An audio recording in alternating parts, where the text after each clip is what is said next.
ప్రపంచీకరణ అన్నటువంటి విధానాన్ని తీసుకొచ్చింది అమెరికా. తద్వారా తమ ఉత్పత్తులు ప్రపంచం అంతా అమ్ముకోవాలనుకుంది. డబ్ల్యూటీఓని వెనక నుండి నడిపించింది అమెరికా. అయితే అమెరికా వేసిన ఎత్తు చివరికి అమెరికాకే మైనస్ అయింది. అమెరికాలో ఉన్నటువంటి మ్యానుఫ్యాక్చరింగ్ కంపెనీలన్నీ ప్రపంచమంతా వెళ్ళిపోయి చివరికి అమెరికాలో ఉద్యోగోపాధి అవకాశాలు కరువైన అమెరికన్స్కి.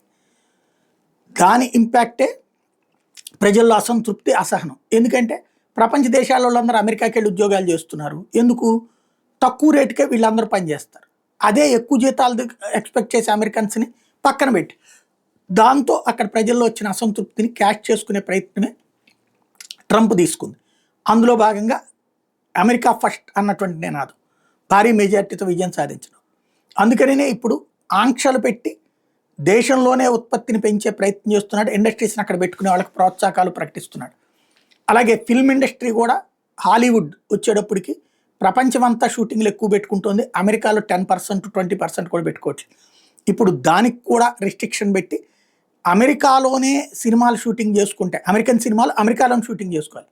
బయట చేసుకుంటే 100% పన్ను. అంటే ఆ 100% పన్ను కట్టడం కంటే అమెరికాలోనే షూటింగ్ చేసుకోవాలి. లేదంటే ఆ 100% పన్ను కట్టడం ద్వారా భారీ భారం అయ్యి ఇక అంతకు మించి సంపాదన వస్తుంది అనుకుంటేనే షూటింగ్ చేసుకోవాలి.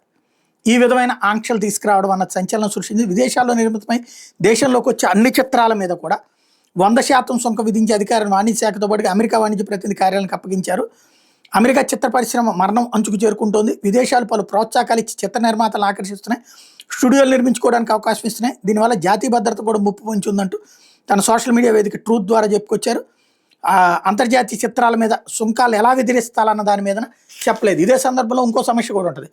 మనవి కూడా అంతర్జాతీయం కిందకి వస్తాయి కదా అమెరికాకి, వేరే దేశాలు అయ్యే కదా. మన వాళ్ళు మన బాలయ్య దగ్గర నుంచి మహేష్ బాబు దగ్గర నుంచి అన్ని సినిమాలు అక్కడ ప్రదర్శిస్తుంటారు. మరి దాని మీద కూడా ట్యాక్సులు ఉంటాయా? భారీ ట్యాక్సులు వేస్తారు, 100% ట్యాక్సులు. చూడాలి.